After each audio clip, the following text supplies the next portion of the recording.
السلام علیکم۔ آج نومبر کی 1 ہے، اتوار کی کاہل دوپہر، دن کے 11 بج رہے ہیں۔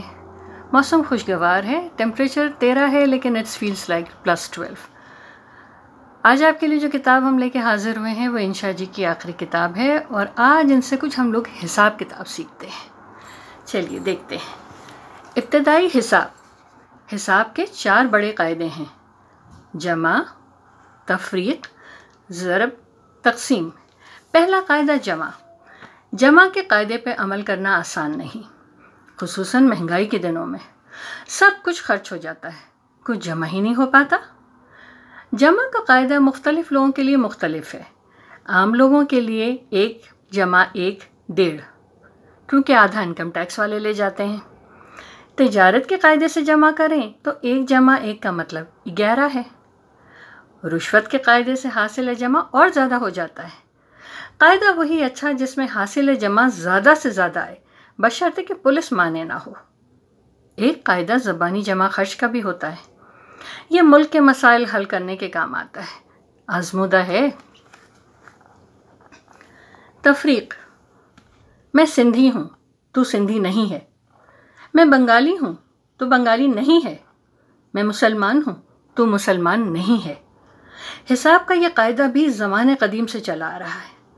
تفریق کا ایک مطلب ہے منہا کرنا، یعنی نکالنا ایک عدد میں سے دوسرے عدد کو۔ بعض عدد از خود نکل جاتے ہیں، بعضوں کو زبردستی نکالنا پڑتا ہے، ڈنڈے مار کر نکالنا پڑتا ہے، فتوے دے کر نکالنا پڑتا ہے۔ ایک بات یاد رکھیے، جو لوگ زیادہ جمع کر لیتے ہیں وہی زیادہ تفریق بھی کرتے ہیں۔ انسانوں اور انسانوں میں، مسلمان اور مسلمانوں میں، عام لوگ تفریق کے قاعدے کو پسند نہیں کرتے، کیونکہ حاصل تفریق کچھ نہیں آتا، انسان ہاتھ ملتا رہ جاتا ہے۔ ضرب: تیسرا قاعدہ ضرب کا ہے۔ ضرب کی کئی قسمیں ہیں، مثلاً ضرب خفیف، ضرب شدید، ضرب کاری وغیرہ۔ ضرب کی ایک اور قسم بھی ہے، پتھر کی ضرب، لاٹھی کی ضرب، بندوں کی ضرب۔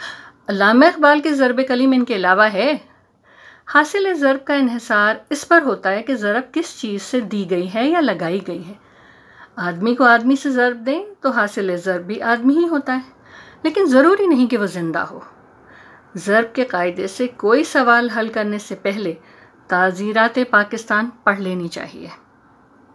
تقسیم: یہ حساب کا بڑا ضروری قاعدہ ہے، سب سے زیادہ جھگڑے اسی پر ہوتے ہیں۔ تقسیم کا مطلب ہے بانٹنا۔ اندھوں کا آپس میں ریوڑیاں بانٹنا، بندر کا بلیوں میں روٹی بانٹنا، چوروں کا آپس میں مال بانٹنا، اہلکاروں کا آپس میں رشوت بانٹنا۔ مل بانٹ کر کھانا اچھا ہوتا ہے، دال تک جوتوں میں بانٹ کر کھانی چاہیے ورنہ قبض کرتی ہے۔ تقسیم کا طریقہ کچھ مشکل نہیں ہے۔ حقوق اپنے پاس رکھیے، فرائض دوسروں میں بانٹ دیجیے۔ روپیہ پیسہ اپنے کیسے میں ڈالیے اور قناعت کی تلقین دوسروں کو کیجیے۔